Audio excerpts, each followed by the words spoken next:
Yan mga idol, bali tayo, dito pa rin tayo sa ginagawang bahay ng taga Norte. Yan, bali idol, pa 7 araw nating ginagawa na ito mula nung nag-umpisa. 7 araw, yan, pa 7 araw ngayon. Bali yan, nakapag-asinta na tayo ng hollow block. Yan, may mga asintada na sa paligid, saka nilagyan na rin natin ng division. Ihuhuli na daw yung flooring. Nung una ang plano, uunahin muna ang flooring, ay binago nung may-ari. Gusto lagyan muna ng mga division bago tayo mag flooring yan.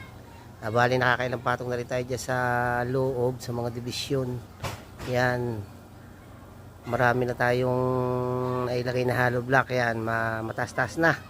Bali pagpapantay-pantay lang muna ang asintada. Tayo ay bubuhos muna mga idol ng poste. Yan, bubuhusan muna natin mga poste para daw